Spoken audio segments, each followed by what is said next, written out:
Hello everyone, I am Dr. Sanjana Dhareya, Director of Concept Diagnostics. I am back from Diwali, wishing you all a very happy new year. નૂતન વર્ષનું 2082 છે. I hope everybody lives a very healthy and great life ahead. Today, it's going to be a very sensitive topic with none other than Dr. Mona Desai. Hello, Dr. Mona. I will give a brief introduction for you. She is a very well renowned and a very senior pediatrician. She is a past president of Ahmedabad Medical Association.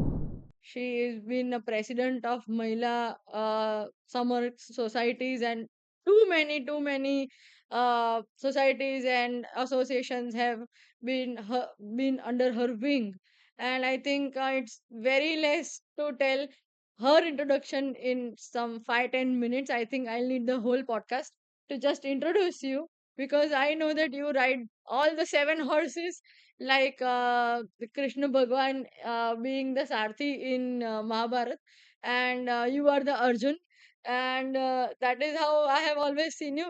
So, viewers, she also happens to be my mother, and I am a very blessed and proud child of hers. So, today I am going to interview her because October being Breast Cancer Awareness Month, I needed somebody who has been a cancer survivor, a breast cancer survivor. So let's dive into the journey of cancer survival and what we can do as a society, as concept diagnostics, to eliminate breast cancer from this world. So, Dr. Mona, how are you? I'm fine, thank you. So, how many years have it been now since your cancer had been detected? Um, Actually, I realized that I had a small lump in my breast, right breast, in April 2022. And at that time, actually, I am a doctor, I am a pediatrician. But as you already said, I do a lot of social service. I have been past president of Ahmedabad Medical Association, and along with Dr. Shefali Desai, who is a breast cancer surgeon, we used to have lots of cancer awareness talks, breast cancer awareness talks, and organ donation talks. So we had involved police and so many, all policewomen of Ahmedabad, and so many schools, colleges. We used to go to so many women organizations for breast cancer awareness talks. You yourself used to do that. Yes, I myself used to give talks on breast cancer awareness. And then one fine day, I realized there was a small lump in my right breast, and but it was little painful, and there was a greenish discoloration on the skin. So, being a doctor, I thought it might be that I must have hurt something, and it would just go away. Right. But it turned out that it never went away, and after a month also it was same, and I realized it was growing a little bit. So I was a little worried. I had gone out of India and we were on a trip. We had gone to Croatia. I was with my husband, and I just told him that I feel there is a lump here, but then he was very much worried. And he said that as soon as we go back to India, you're going to go for sonography and get it checked. Right. And the first thing you're going to do is mammography. હવે અહીંયા મારે વ્યુઅર્સને એવું કહેવું છે કે જ્યારે હું મારા અવેરનેસના ટોક્સ આપતી હતી, then I always use to tell everyone કે તમે 40 ઓળંગો 40-45 વર્ષના થાઓ પછી તમારે એટલીસ્ટ દર 2 કે 3 વર્ષે મેમોગ્રાફી કરાવવી જોઈએ. Correct. But I never went for it. Shefali આંટીની સાથે મેં જ્યારે ડોક્ટર શેફાલી દેસાઈ જોડે પણ ઇન્ટરવ્યુ કરેલો, હા, તો she has said the same thing. 35 ઓળંગો ત્યારે વન્સ ઇન 2-3 years. 2-3 years. 40 ઓળંગો એટલે એવરી યર કરાવો તો કોઈ પ્રોબ્લેમ નથી. યસ. અને મેમોગ્રાફી એટલા માટે કરાવવી જોઈએ કે ઘણીવાર આપણે એક નાનકડો લંપ હોય જે મિસ કરી દેતા હોય, તો આપણે અર્લી ડાયગ્નોસિસ થઈ જાય.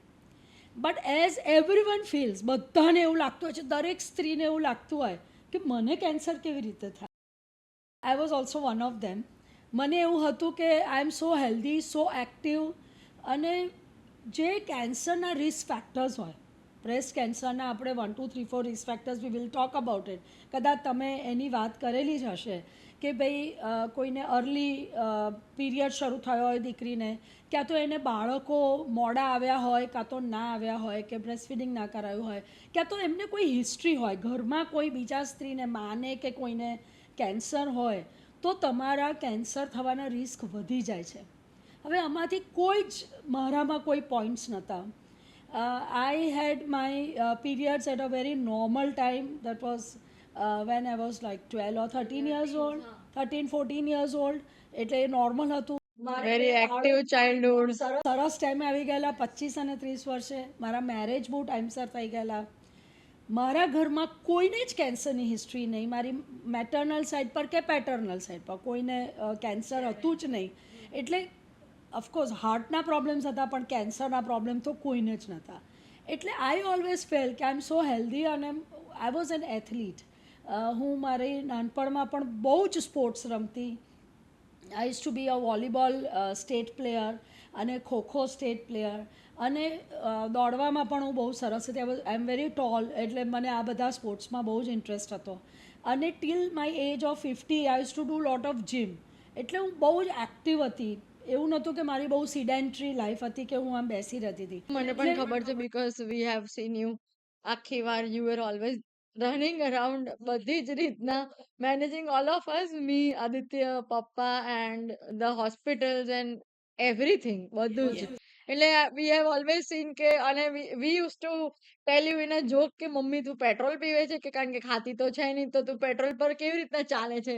સો I know that you were very active as a young mom, એટલે before me young adult, and then as a mom I have seen you being very active, like late nights because of your pediatric practice, and then અમને ભણાવવાનું બધું બીજું socials બી, ઘરે આખો દિવસ બધા લોકો આવતા હોય તો you would to manage that also.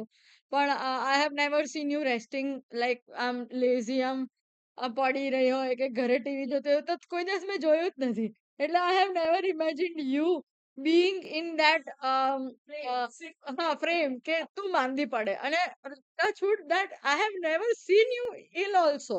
અમે બધા જ માંદા પડીએ, પણ you are that horse જે કોઈ દિવસ માંદો જ બી ના પડે. Touchwood, Touch wood, God yeah. Has been very great to me. અને મારે આજે વ્યુઅર્સે પણ આ વસ્તુ સમજાવી છે કે મને ક્યારે માંદગી બહુ આવતી જ નથી. I was like most healthy person in my Correct. Family. એટલે ઘણીવાર આપણને એવું થતું હોય કે આપણે આટલા બધા હેલ્ધી છે તો આપણને શું થાય, કશું. હા, બીકોઝ ઓફ ધેટ થિંગ કે તમે, તમારી ઓવરઓલ હેલ્થ બહુ સારી છે, એટલે તમને એવું થાય ને કે આઈ એમ ઇનવિન્સિબલ, બીકોઝ બધું જ સારું છે, તો મને શું થવાનું છે. એક્ઝેક્ટલી. અને આપણને કોઈ ખોટી ટેવો નથી કે જેનાથી કેન્સર થઈ શકે. પણ then suddenly I had this lump, અને પછી when I came back I went for sonography. એ વખતે unfortunately my husband was little busy પેશન્ટમાં, પપ્પા વોઝ બિઝી. એટલે મને એવું થયું કે as usual I am very independent, એટલે હું મારી જાતે ગાડી લઈને ગઈ. Doctor Shefali is my very good friend. એટલે શેફાલીએ જોયું, શેફાલી કીધું ચાલ આપણે જલ્દી સોનોગ્રાફી કરાવી દઈએ. We went to Samved hospital. ત્યાં ડૉક્ટર તૃપ્તિબેન છે, she is also very good friend and a senior radiologist and a sonologist. એટલે તૃપ્તિબેન સેટ કે ચાલ Mona we do your sonography. Till then મને એવું હતું કે હમણાં એ લોકો મને એવું કહેશે કે આ તો સાદી એડિનોમા ગાંઠ છે ને, યુ ગોણું બી ફાઇન, તને એન્ટીબાયોટિક આપીશું and you gonna be fine. But as soon as they did my sonography, both of them looked at each other and they had a very serious expression. બંનેના બહુ serious expression હતા. અને મારા અમે એવું કહું કે મને ફાળ પડી. આઈ રિયલાઇઝ કે સમથિંગ ઇઝ રોંગ. અને દે ટોલ્ડ મી કે મોના અમને ખબર તું બહુ જ સ્ટ્રોંગ છું, પણ આઈ એમ સોરી ટુ ટેલ, પણ પક્કા this is cancer. And you won't believe Sanjana that a moment I felt my whole life was falling apart. મને એવું થયું કે આ શું થઈ ગયું મારા જીવનમાં. મારી આટલી બધી, હજી મારા છોકરાઓને મારી જરૂર છે, મારા હસબન્ડને મારી જરૂર છે. I have a long career in front of me, and then suddenly somebody tells you you have cancer. અને જ્યારે આપણે આ શબ્દ સાંભળીએ, કોઈ બીજાને થાય ત્યારે વસ્તુ જુદી હોય છે, પણ જ્યારે તમારા માટે તમે સાંભળો તો તમને 1 મિનિટ એવી ફિલિંગ આવે કે હવે તમારી જિંદગી પતી ગઈ છે. And that is so hard to digest. મારે આજે બધાને આ જ વસ્તુ સમજાવી છે કે એ વખતે ભાંગી પડવાની જરૂર નથી હોતી, થોડીક હિંમત રાખવાની જરૂર હોય છે. એ વખતે મને એવું રિયલાઇઝ થયું કે yes I have cancer but I have to fight it. કારણ કે હું જો ઢીલી પડીશ, I am the That is pillar of a absolutely true. Family. તો મને એવું તો હું જો ઢીલી પડીશ તો I knew my husband is very strong but emotionally is very weak અને પપ્પા is very dependent on me. So I thought કે if I break down, Sanjana, you and Aditya and Papa and everybody is going to break down. So એ વખતે મેં હિંમત રાખી. I said it's fine.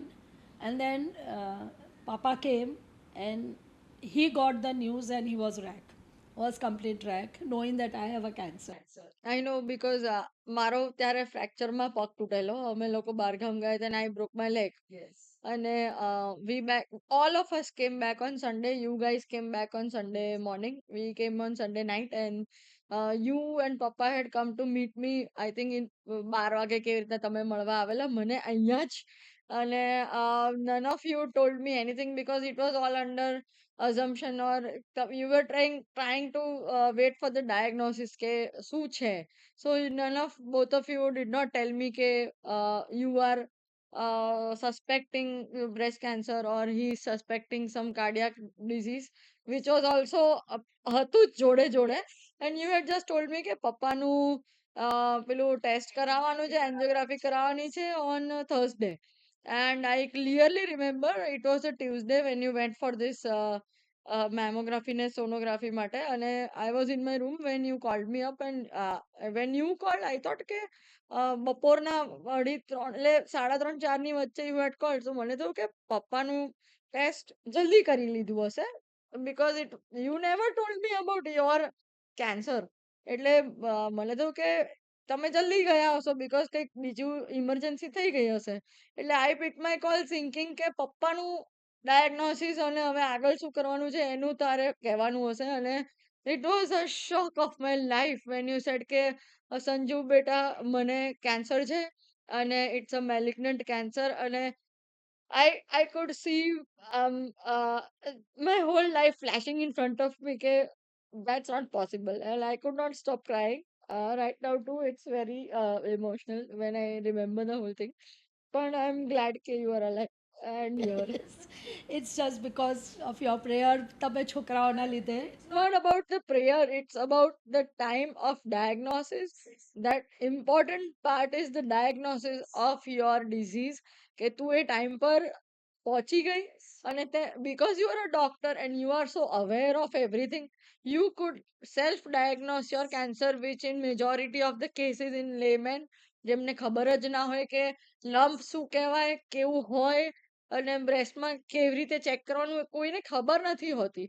Mostly બધી બહેનો ગભરાતી હોય કે જેમ તને એવું થયું ને કે મને શું થઈ શકે, એમ ઘણા બધા લોકોને ડાયગ્નોસિસનો એ ડર છે કે મને કશું નીકળશે તો.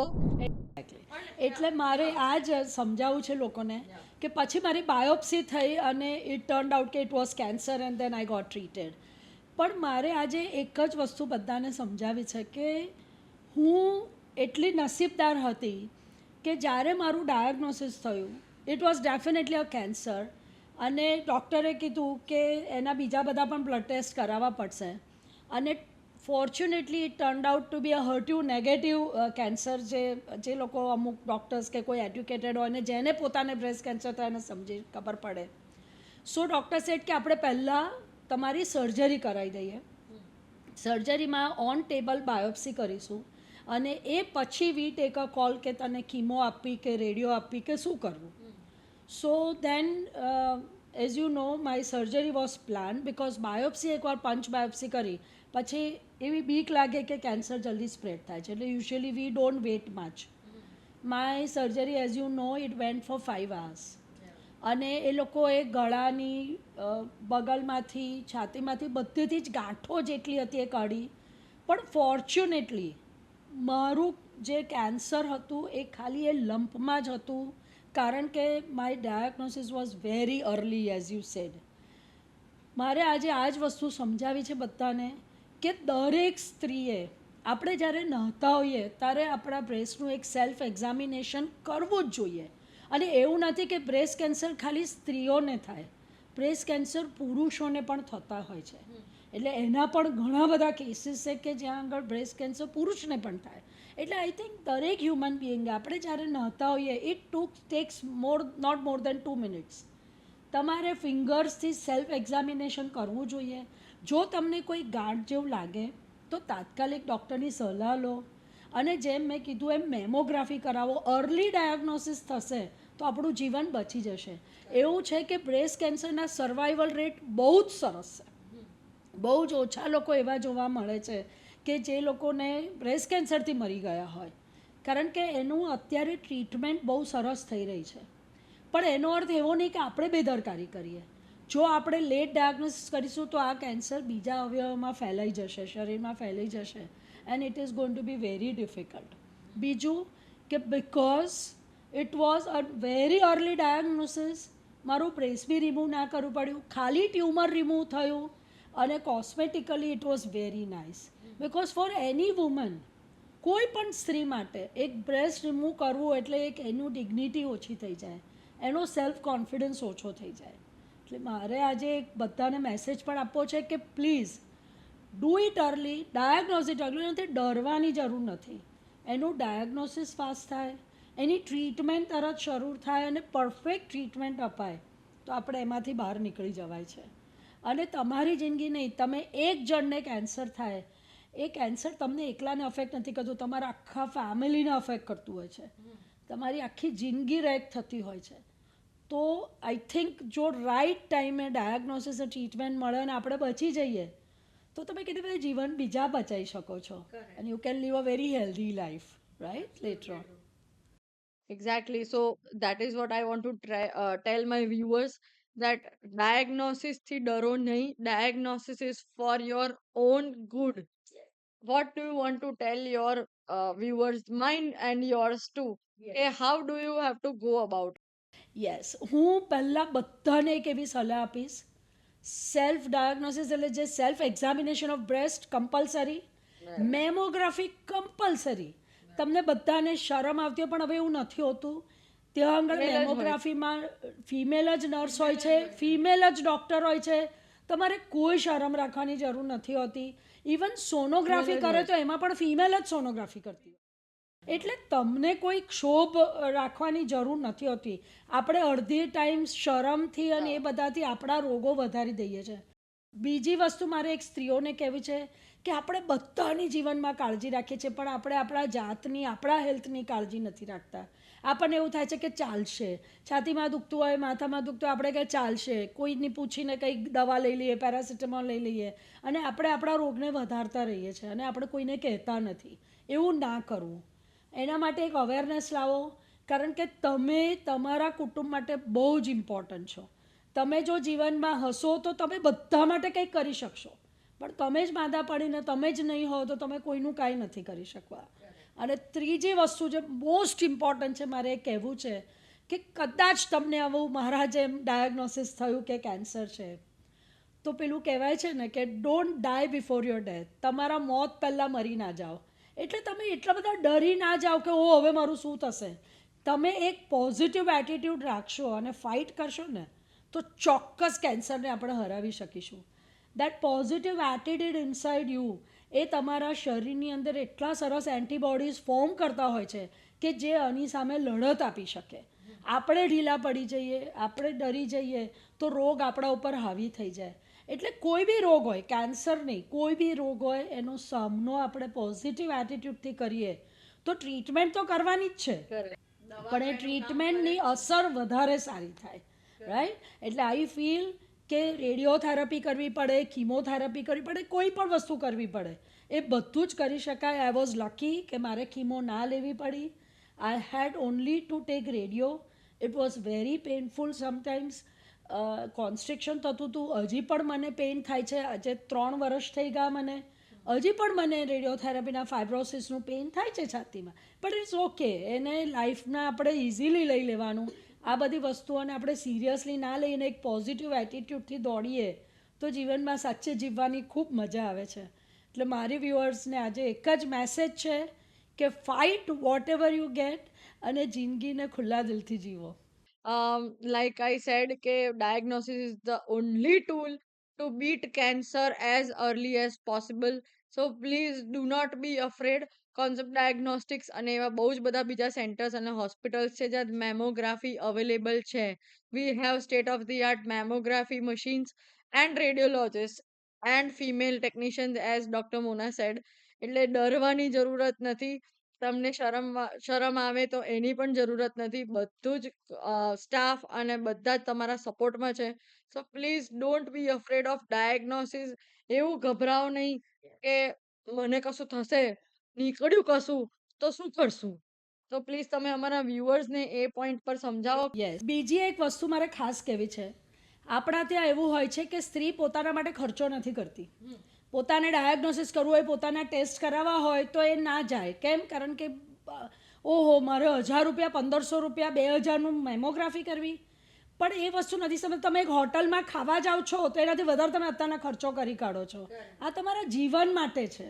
એટલે પૈસા માટે ના રડો. તમારી જિંદગી આ બધાથી, આ 1500 કે 2000 રૂપિયાથી વધારે વેલ્યુએબલ છે. બરાબર? અને બીજું કે એકવાર કદાચ ડાયગ્નોસિસ થઈ પણ ગયું કેન્સર છે તો અત્યારે એના બહુ જ બધા ઈલાજ છે, એની બહુ જ બધી દવાઓ છે અને તમે એબ્સોલ્યુટલી સરસ જીવી શકો. બ્રેસ્ટ કેન્સર પછી લોકો 40-40-50 વર્ષ જીવે છે. એટલે આપણે ડરવાની જરૂરત નથી. અત્યારે અમે એવું જોયું છે કે 20-22 વર્ષે દીકરીઓને પણ બ્રેસ્ટ કેન્સર ડાયગ્નોઝ થાય છે અને એ પછી એ ખૂબ સરસ જિંદગી જીવી શકે છે, બાળકો પણ પેદા કરી શકે છે. એવું નથી. એટલે એવું ડરવાની જરૂર નથી. તમે તમારી નોર્મલ લાઈફ જીવી શકો. એની જે ટ્રીટમેન્ટ પેટર્ન હોય એ તમે ફોલો કરો અને એ પછી ટ્રીટમેન્ટ પછી રેગ્યુલર દર વર્ષે એનું ચેકઅપ કરાવવાનું, which is very much necessary. અને આઈ એમ શ્યોર કોઈને જ ખબર ના પડે કે તમને બ્રેસ્ટ કેન્સર થયું હતું. એટલી સરસ જિંદગી તમે જીવી શકો છો. સર્વાઈવ્ડ. એવું તને જોઈને એવું ના લાગે કે કોઈને બી, I mean nobody can say if nobody knows you, would Yes. not even think or That I had imagine કે cancer. you are a cancer survivor. You have made your life so beautiful and back on full power into doing what you always do, your hospitals work and everything. પણ you are an inspiration and a guideline for all the women out there જેને diagnosis અને એના પછી અગર cancer detect થયું, specifically breast cancer, તો એ લોકોએ માર્ગદર્શક તમારી રસ્તે ચાલવું એવું હું બધાને રિક્વેસ્ટ કરીશ. And what else do you want to tell our viewers? I just want to tell one thing. Just be very careful about your health. Health awareness અત્યારે આ જમાનામાં ખૂબ જરૂરી છે. આવા કન્સેપ્ટ ડાયગ્નોસ્ટિક જેવા લેબ્સ હોય જ્યાં આગળ everything is under one roof. I think વર્ષે એકવાર આપણા બોડીનું ચેકઅપ કરાવવું જ જોઈએ. જેમ મેં કીધું, કેન્સરની બીજા કેટલા બધા રોગો એવા હોય છે કે જે શાંત રીતે આપણા શરીરમાં વધતા હોય છે. ડાયાબિટીસ છે, ડાયાબિટીસ છે, કેટલા બધા એવા પેશન્ટ્સ અમારી ત્યાં આવે છે યસ, કે જેમની body, they are not obese, they are very lean, પણ તો બી એ લોકોનું લિપિડ પ્રોફાઇલમાં કોલેસ્ટ્રોલ હાઈ હોય. બહુ જ બધા પેશન્ટ છે એવા. આપણે જોઈએ છે કે અત્યારે 40-40 વર્ષના છોકરાઓ જીમ કરતા હોય અને મરી જાય છે અને સડનલી આપણે એવું માનીએ છીએ કે આ કોવિડથી થયું. ના, એવું નથી હોતું. તમારા બધાને એવું શરીરમાં myth છે કોઈ કે રોગ કોવિડ હોય વેક્સિન જ. આવી ગઈ એટલે હવે બધા ગમે ત્યારે મરી જાય. હા, એવું નથી. તમારા શરીરમાં રોગ હોય જ છે પણ તમે એનું નિદાન નથી કર્યું. એટલે એના માટે જ આફ્ટર 35 એક રેગ્યુલર ચેકઅપનું રૂટીન, રેગ્યુલર ચેકઅપ રાખો. આવા ડાયગ્નોસ્ટિક સેન્ટરમાં જઈ બ્લડ ચેકઅપ, એક્સરે, તમારું સોનોગ્રાફી બધું જ કરાવવું જોઈએ. અને નોર્મલ આવે તો ખુશ થવાનું, દુઃખી નહીં થવાનું કે ઓહો બધું નોર્મલ આવ્યું, પૈસા પડી ગયા. એવું નથી. એ પૈસા તમારા ઉગી નીકળ્યા કે you are nice, you are normal. અને દુબળા પતલા લોકો એવું ના માનવું કે અમને કોલેસ્ટ્રોલ ના હોય. એ લોકોનું ઘણીવાર વધારે હોય છે બિચારા ફેટ ઓબીઝ લોકો કરતાં. So be more careful and my only message to you is whatever you have in life, તમારી હેલ્થ કેર કરો અને જો તમને હેલ્થમાં કંઈ પ્રોબ્લેમ્સ થાય તો એને ફાઇટ કરો અને treat it properly. So doctor Mona, આપણે તમારા કેસીસમાં, like in your own case, તો early diagnosis saved your life. But what if in women early diagnosis ના થયું અને જ્યારે પણ મેમોગ્રાફી કરાઈ કે સોનોગ્રાફી કરાવી કે ડાયગ્નોસિસ થયું ત્યારે it was a letter on stage of cancer, તો શું કરવાનું? બહુ ફાઇન ક્વેશ્ચન છે. એકચ્યુઅલી ઘણીવાર અમે, because I M a woman અને અમારા લોકોને હોસ્પિટલમાં, હું બીજે મેડિકલ કોલેજમાં વર્ક કરતી હતી, એટલે અમારી પાસે ઘણીવાર આવા કેસીસ આવતા હોય. અમે એવી પણ સ્ત્રીઓ જોઈ છે કે એટલી બધી બેદરકાર હોય કે એ લોકો પોતાને લંપ તો હોય પણ એને ના જોવે, ધીરે ધીરે એના ઉપર અલ્સર ફોર્મ થઈ જાય. અલ્સર એટલે આખી ઉપરની ચામડી જતી રહે, અંદર પસ આવવા મળે, ત્યાં સુધી એ લોકો જાગૃતતા નથી લાવતા. અને એનું મોટું કારણ છે શરમ. એ લોકોને સંકોચ થતો હોય એવું કહેવા માટે કે મારા બ્રેસ્ટની અંદર એક લંપ છે અને મારે આ પ્રોબ્લેમ છે. કારણ કે સ્ત્રીઓને નાનપણથી એવી રીતે ઉછેરવામાં આવ્યા છે કે એ લોકો પોતાની જે આપવીતી હોય છે અમુક, એ કોઈને કહી નથી શકતા, સ્પેશિયલી પોતાના હસબન્ડને કે કોઈ ઘરના કોઈ પુરુષને કે કોઈને.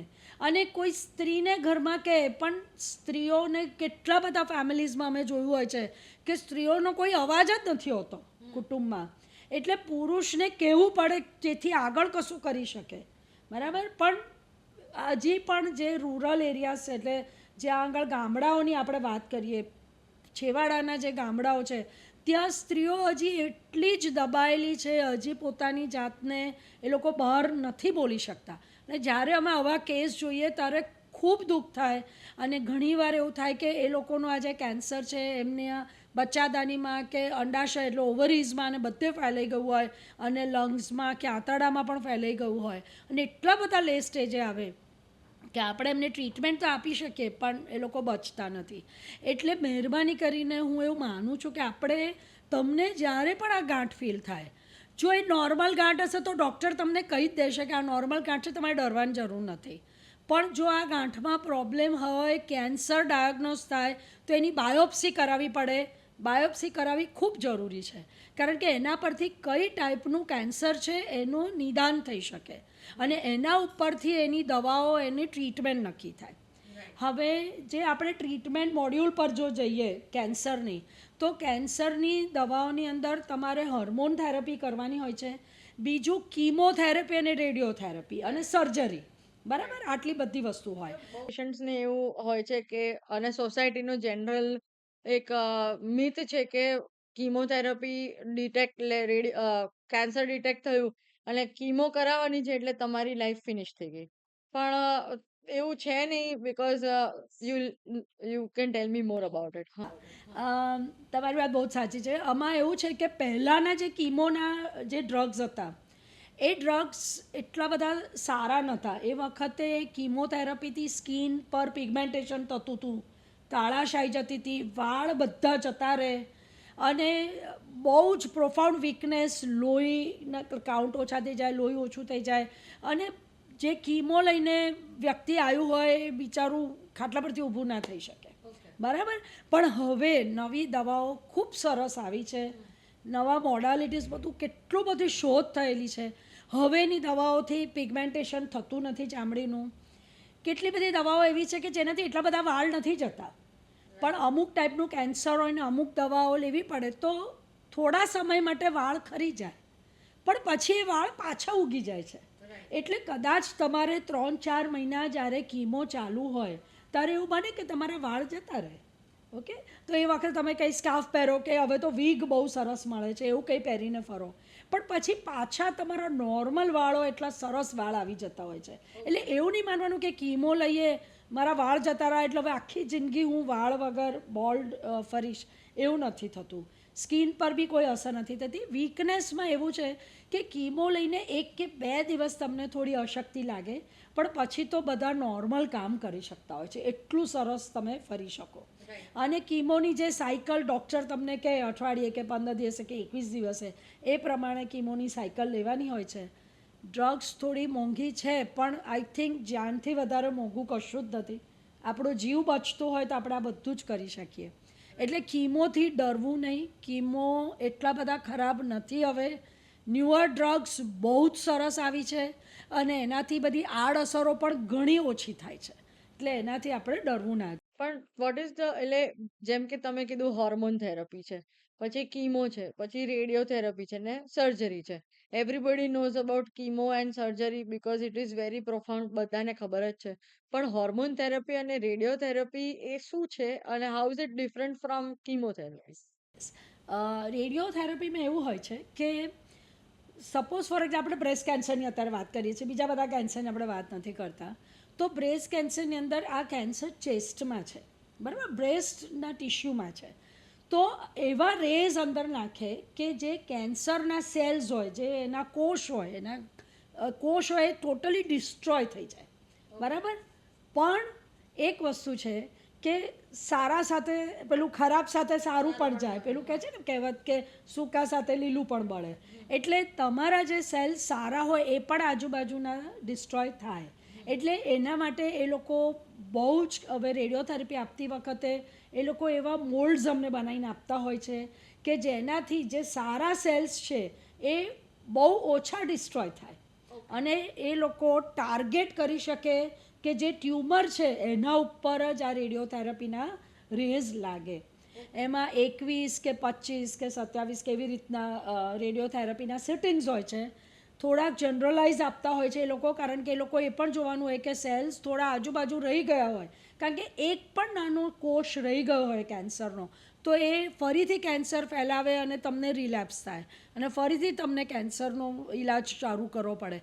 એટલે જ્યારે રેડિયોથેરાપી આપે તો એ લોકો આજુબાજુના બધા કોષને પણ ટાર્ગેટ કરે અને કેન્સર સેલ્સનું એટલે ટાર્ગેટેડ 5 એ લોકો એવા સિટિંગ્સ આપતા હોય છે કે જ્યાં તમારું ટ્યુમર છે એ ટ્યુમર પર જ આપે અને ટોટલી એ સેલ્સને ડિસ્ટ્રોય કરીને ફાઇબ્રોસિસ કરી કાઢે. એટલે કીમો તો લેવા જ પડે પણ તમારે રેડિયો બી લેવું પડે, કારણ કે બંને વસ્તુ તમારા કોષને ડિસ્ટ્રોય કરે અને નવા થતાં રોકે. So this therapies are needed. અને કઈ ટાઈપનું કેન્સર છે એના ઉપર કેન્સર સર્જન જ નક્કી કરે, કેન્સર સ્પેશિયલિસ્ટ જ નક્કી કરે કે તમારે કેટલા કીમો લેવાના, કયા કીમો લેવાના, કે કેટલા રેડિયો થેરાપીની જ ખાલી જરૂર છે, તમારે કીમોની જરૂર નથી, ખાલી રેડિયો લો, કે ખાલી કીમો લો ને રેડિયો ના લો, બરાબર. હવે હોર્મોન થેરાપીની જે આપણે વાત કરી, જ્યારે બાયોપ્સી થાય અને રિપોર્ટ આવે ને બ્લડ રિપોર્ટ આવે એ વખતે એવું દેર આર લાઈક મેં કીધું ને HER2 પોઝિટિવ HER2 નેગેટિવ, એવી રીતે oestrogen tumour, progesterone tumour, oestrogen progesterone mix tumours હોય, એવા ટ્યુમર્સ હોય. બરાબર. એટલે જે પ્રમાણેના આ ગાંઠ હોય, કેન્સરની ગાંઠ હોય, એ પ્રમાણની હોર્મોન થેરાપી તમારે મિનિમમ 5 થી 7 વર્ષ લેવી ઓહો. પડે, તમે સારા થઈ જાઓ પછી પણ. આ થેરપી બહુ જ સારી છે, એનાથી કોઈ બહુ આડઅસરો મોટી થતી નથી. નાની નાની તકલીફો સ્ટાર્ટિંગમાં તમને એવું થાય કે થોડું પેટ અપસેટ થાય અને પછી થોડું આર્થરાઇટિસ ને બધું થતું હોય છે, પણ જીવન મળે છે આપણને તો નાના નાના તકલીફો આપણને જીવનમાં બહુ તકલીફ નથી આપતી. આર્થરાઇટિસ ને બધું થાય તો તમે ચોક્કસ એની દવાઓ લઈ શકો છો અને એના માટે એ લોકો કેલ્શિયમ અને વિટામિન D3ના ઇન્જેક્શન્સ ને બધું આપતા જ હોય. એડવાઇસ કરતા હોય છે ડૉક્ટરો, જેથી તમારા હાડકાઓ નબળા ના પડે. પણ આઈ થિંક રોજ એ થેરપી લેવી જ જોઈએ અને ડૉક્ટર તમને 5 વર્ષ કહે તો 5, 7 વર્ષ કહે તો 7 વર્ષ, અને મેનિસ કે દર વર્ષે તમે બધું તમારું ફરીથી આખું ડાયગ્નોસ્ટિક મેમોગ્રાફી, પ્રોફાઇલ કરાવો. સોનોગ્રાફી બધું કરીને checkup. Right. That is the most important part. Great. So, viewers, that is what we have. Chemotherapy, hormone therapy, radiotherapy, and surgery are four types where cancer can be treated, any type of cancer. Thank you so much for being with us on the show. Thank you. Thank you, viewers. I hope you get a good message out of this and see you soon.